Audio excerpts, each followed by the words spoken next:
Olá a todas e a todos, eu sou o professor Bruno de Ataia de Prata, do Departamento de Engenharia de Produção da Universidade Federal do Ceará. Esta é mais uma videoaula da disciplina de Ética e Legislação, disciplina ofertada pelo Departamento de Engenharia de Produção para todas as engenharias do CT.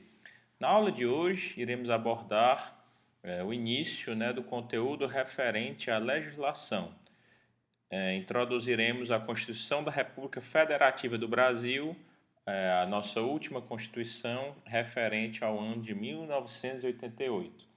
Existem vários aspectos a serem ressaltados, poder-se-ia abordar um histórico das constituições que já existiram no Brasil, poderia ser abordada a questão referente às características do nosso Estado, etc. Eu preferi, na aula de hoje, apresentar uma abordagem bem objetiva, bem sintética, apresentar uma visão geral da Constituição para os alunos. É muito importante que todo cidadão brasileiro tenha uma visão geral da Constituição. Obviamente, é um documento muito denso. Eu, quando tomei posse no Serviço Público Federal, recebi um exemplar da Constituição, nunca o li em sua totalidade, mas já folheei a Constituição e vi várias questões que são muito importantes. Então, nessa aula, nós vamos apresentar essa visão geral. Não é uma disciplina de direito, nós não temos essa competência para analisar questões jurídicas e históricas com maior profundidade. Sendo bem pragmático, creio que aqui nós devemos ter essa visão geral e saber o que vai nos ser útil em um determinado momento, notadamente na nossa vida profissional. Então, a Constituição Federal ela está dividida em 9 títulos e cada um desses títulos é subdividido em capítulos e seções. Então, o título 1 vai versar sobre os princípios fundamentais da Constituição. O título 2, dos direitos e garantias fundamentais dos cidadãos brasileiros. 3, a organização do Estado. 4, a organização dos poderes. 5, a defesa do Estado e das instituições democráticas. 6, aspectos inerentes à tributação e o orçamento. 7, a ordem econômica e financeira. 8, a ordem social e, por fim, no 9, disposições gerais. No que diz respeito aos princípios fundamentais, fiz um recorte de alguns artigos, incisos e parágrafos que eu achei interessantes. Essa aula é baseada na Constituição Federal, de 1988, a qual é disponível de forma gratuita na internet, num link fornecido pelo governo federal, qual ao término dos slides vocês terão acesso. O artigo 1º da Constituição diz que a República Federativa do Brasil, formada pela união indissolúvel dos estados e municípios e do Distrito Federal, constitui um Estado democrático de direito e tem como os seguintes fundamentos.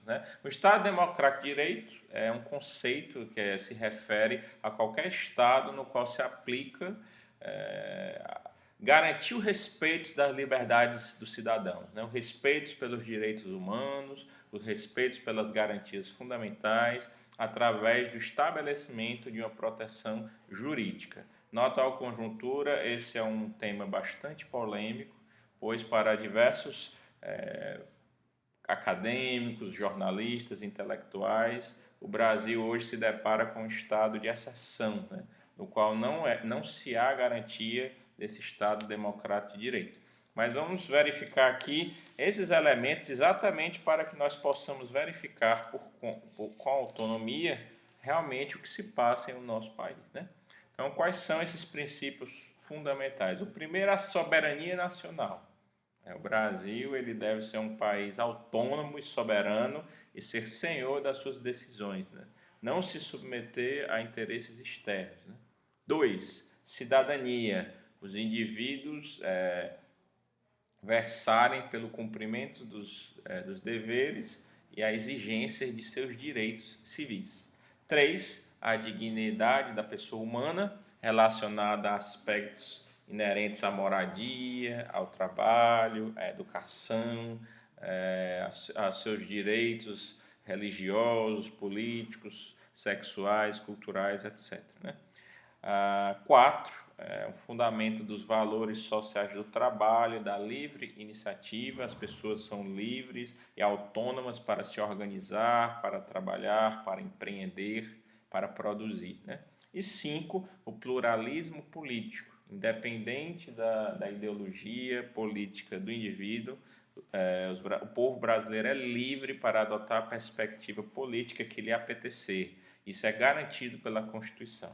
Então, a questão de direita, esquerda, centro, isso é irrelevante. Todos têm direito a ter a sua perspectiva respeitada e garantida pela lei. Né?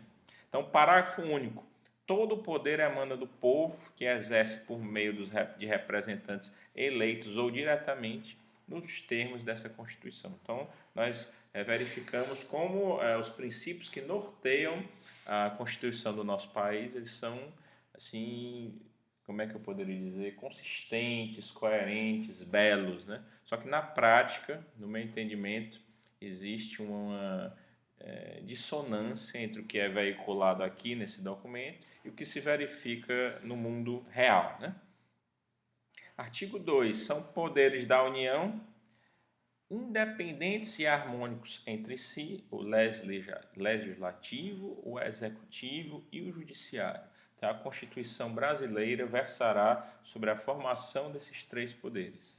Artigo 3º. Constitui objetivos fundamentais da República Federativa do Brasil.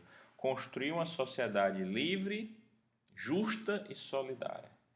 2. Garantir o desenvolvimento nacional. 3. Erradicar a pobreza e a marginalização e reduzir as desigualdades sociais e regionais. 4. Promover o bem de todos, sem preconceitos de origem, raça, sexo, cor, idade, quaisquer outras formas de discriminação. Então, quando nós estamos pensando em uma sociedade livre, os indivíduos têm direito aos seus direitos humanos, direitos políticos, a sua liberdade para o credo, a sua liberdade sexual, liberdade de expressão. Por liberdade de expressão, entende-se você poder falar ou se expressar livremente, desde que isso não incite nenhuma atividade criminosa. A justiça é o tratamento isonômico, as pessoas diferentes serem vistas aos olhos da lei sobre a forma idônea, íntegra, sem diferenciação. E a solidariedade, a cooperação, a colaboração, é o foco na coletividade, não no individual. Então, os indivíduos devem ter a sua liberdade individual garantida, mas deve haver um comprometimento com o coletivo. Né? O desenvolvimento nacional, que seria o crescimento econômico do nosso país, a inserção social do nosso povo e o equilíbrio ambiental das nossas atividades industriais. A erradicação da pobreza é um objetivo dos mais nobres, né? A redução das desigualdades. Nosso país é um país muito heterogêneo e essas desigualdades não apenas do ponto de vista individual, mas em ponto de vista geográfico. Existem muitos Brasis, né? Então, as regiões Norte e Nordeste não estão no mesmo patamar em termos de índices de desenvolvimento humano, por exemplo, do que estados das regiões Sul e Sudeste. Então, nós temos que promover o bem geral, né? E garantir a liberdade individual e não implementar nenhum tipo de forma de discriminação entre os indivíduos. É de suma relevância que isso seja verificado. Será que socorre esses princípios fundamentais, esses objetivos fundamentais do nosso país? Será que eles são atingidos na sua plenitude, na atual conjuntura? O artigo 4º da República Federativa do Brasil rege-se nas suas relações internacionais pelos seguintes princípios. Independência nacional. O Brasil ser independente, ter autonomia política, econômica, institucional para tomar suas próprias decisões. Prevalência dos direitos humanos, salvaguardar os direitos humanos não implementar aqui práticas que vão ao encontro de mecanismos internacionais, né, de lógicas internacionais são adotadas, né, na consecução desses direitos. A autodeterminação dos povos, que sejam autônomos, livres, né, a não intervenção, a garantia da liberdade do povo, né, a defesa a igualdade entre os estados, a questão da homogeneidade geográfica do nosso país, que é um país muito heterogêneo, a defesa da paz, evitar o conflito, evitar intervenções, né? A solução pacífica desses conflitos, rechaçar o terrorismo e o racismo, que são práticas abomináveis, né? A cooperação entre os povos para o progresso da humanidade, então agir de forma holística com os outros países, buscando uma melhoria geral da vida do nosso planeta, e a concessão de asilo político, essa questão de o que é um preso político, alguém que foi condenado por crimes políticos, alguém que está sendo perseguido em um determinado país, alguém que é visto com viés pelo sistema jurídico desse país. Então, a República Federativa do Brasil é um dos princípios da sua Constituição conceder esse asilo. Isso é uma questão polêmica, que às vezes pode haver uma pessoa criminosa em um determinado país que pede asilo no nosso país, e uma democracia estrangeira vai se sentir lesada ao fato do Brasil acolher esse asilado. Então, é uma questão que envolve diplomacia e vários aspectos. Parágrafo único. A República Federativa do Brasil buscará a integração econômica, política, social e cultural dos povos da América Latina, visando a formação de uma comunidade latino-americana de nações. Então, veja como é interessante. O Brasil é um país alheio à América Latina, em comparação aos nossos irmãos sul-americanos, somos bem distantes. Então, é muito importante que o Brasil tenha essa perspectiva e, infelizmente, nos últimos meses, né, temos dado vários passos retroagindo a esse objetivo tão nobre. Né? Então, sobre os direitos e garantias fundamentais do cidadão, são vários aspectos. Eu vou pontuar alguns artigos que eu acho interessantes. Né? Artigo 5º.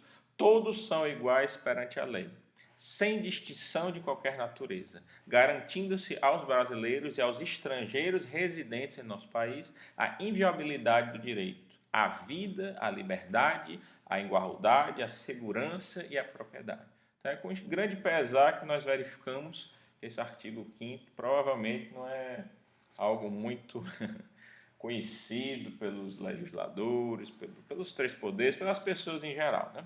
Então, o artigo 6º são direitos sociais do cidadão brasileiro, a educação, a saúde, a alimentação, o trabalho, a moradia, o transporte, o lazer, a segurança, a previdência social, a proteção à maternidade e à infância, a assistência aos desamparados na forma dessa Constituição. Uma vez mais, sinto pesar ao ler esse artigo, né? E contrastar o que está sendo dito aqui com a nossa realidade. Né? Sobre a organização do Estado, a organização político-administrativa da República Federativa do Brasil compreende a União, os Estados, o Distrito Federal e os municípios, todos autônomos nos termos dessa Constituição. Então, na organização do Estado se apresenta o que é vedado à União, quais são as competências da União e o que pertence à União. Então, no Brasil, por exemplo, se nós encontrarmos petróleo alguns metros abaixo do terreno da nossa casa, por exemplo, esse petróleo pertencerá à União. Se for nos Estados Unidos, ele pertence ao indivíduo. Então, tem várias questões muito interessantes sobre essa organização do Estado. Uma delas é a delineação do território nacional. Questões inerentes a fronteiras, aos estados, à soberania nacional são delineadas aqui. Também se versa sobre os servidores públicos federais, né? esses atores que hoje são tão mal vistos pela sociedade em geral, mas estão presentes na Constituição da nossa República Federativa do Brasil como atores que estão aqui para servir o povo brasileiro e incutir o desenvolvimento no nosso país, né? Então, fico muito triste quando hoje nós vemos assim, o povo brasileiro com como se fosse o servidor público fosse um adversário do povo brasileiro. Então, não é isso que está na Constituição do nosso país.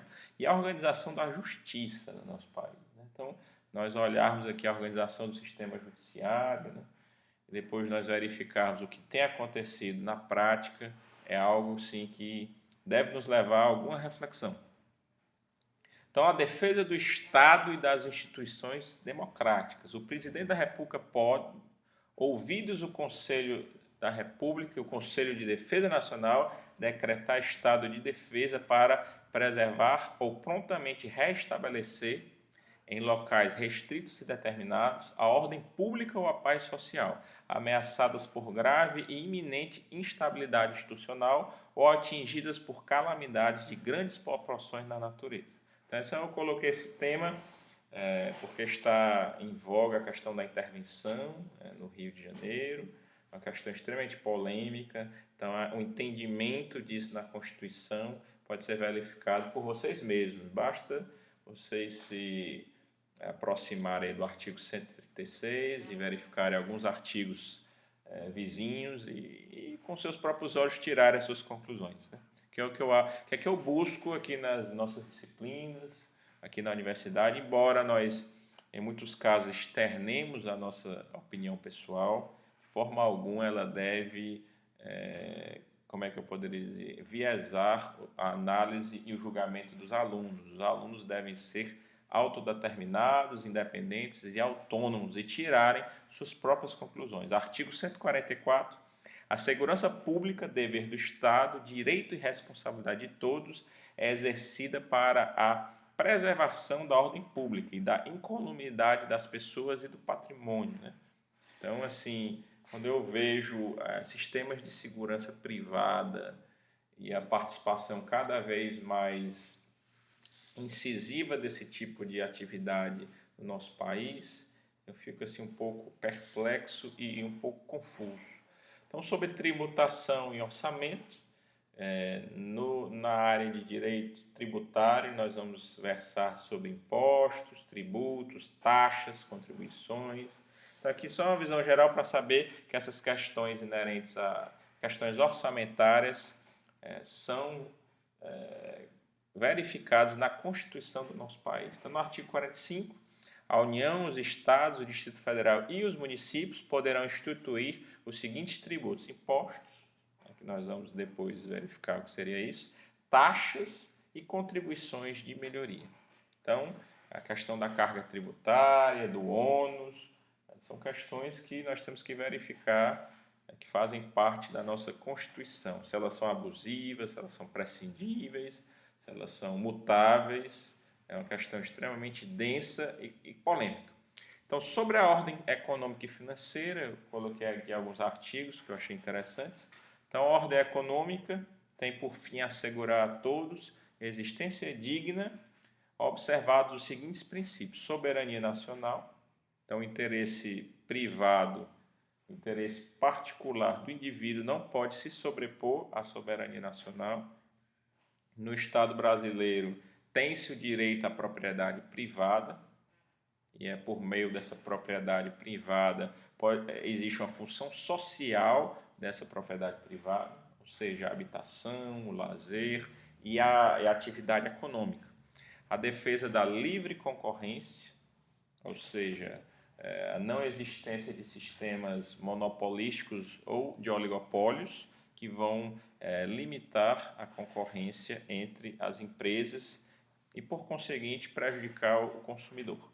A defesa dos direitos do consumidor, intervenção do Estado para o melhor funcionamento do mercado, a defesa do meio ambiente, a redução das desigualdades regionais e sociais, a busca do pleno emprego e o tratamento favorecido para empresas brasileiras de capital nacional e de pequeno porte. Então vejam que questões interessantes sobre a ordem econômica e financeira, as quais creio que nem sempre condizem com a nossa realidade, né? Então, parágrafo único. É assegurado a todos o livre exercício de qualquer atividade econômica, independentemente de autorização de órgãos públicos, salvo nos casos previstos em lei. É um direito à atividade aí empreendedora, né? Sobre a ordem social, nós temos alguns aspectos interessantes. O artigo 193, a ordem social tem como base o primado do trabalho e como objetivo o bem-estar e a justiça sociais. Então, hoje nós vemos uma grande crítica ao serviço público de saúde, ao sistema de previdência social, à educação pública, né? Então, são aspectos que são fortemente contemplados na Constituição do nosso país. Então, o artigo 194, a Seguridade Social compreende um conjunto integrado de ações de iniciativa dos poderes públicos e da sociedade, destinadas a assegurar os direitos relativos à saúde, à previdência e à assistência social. E no último título da Constituição, nós temos aspectos inerentes a considerações finais da Constituição, tá certo? Então, nesse sentido, nós podemos fazer aqui algumas considerações finais, verificar a importância da Constituição do nosso país. O conhecimento da Constituição é de suma relevância para que o cidadão brasileiro possa ser um cidadão, exercer a sua cidadania, verificar o cumprimento dos seus deveres e exigir os seus direitos, né? Então, o Estado democrático de direito, né? Aí tem um pequeno erro de grafia, democrático, né? É um Estado que garante a liberdade individual, que infelizmente eu acho que o Brasil tem tido grandes retrocessos nos últimos meses ou anos, né? No que concerne a consecução desse Estado democrático de direito. A importância de se ter uma visão geral das leis. Então, mesmo nós sendo leigos no que concerne à legislação, eu creio que é de suma relevância que nós tenhamos uma visão geral da Constituição e de alguns aspectos do direito, para que quando nas nossas atividades no setor industrial nós possamos saber contratar especialistas, verificar o que deve ser feito, para que nós possamos gerenciar processos produtivos. Nós temos que ter uma visão geral do que tudo que concerne a esses processos. E quem desconhece a lei está sujeito aos resultados da mesma forma de quem conhece a lei. Então, eu não sabia, você estará sujeito a sanções da mesma forma. Os seus deveres estão lá, né? Você tem que aprender-se dos seus deveres e aprender-se dos seus direitos para exigir os seus direitos e verificar quais são os deveres que você deve cumprir, né? Então, aqui é a nossa bibliografia. Nós extraímos vários artigos na íntegra ou parcialmente aqui da Constituição Federal. É importante que o aluno dê uma vista de olhos nesse documento. Obviamente, lê-lo é uma tarefa simples, mas eu acho que é relevante ter essa visão geral, ao menos dar uma passada, ler algum ou outro artigo que vocês acharem interessante. Eu dei uma pincelada aqui, certo? Então é isso, agradeço a atenção de todos e de todos e até uma próxima oportunidade.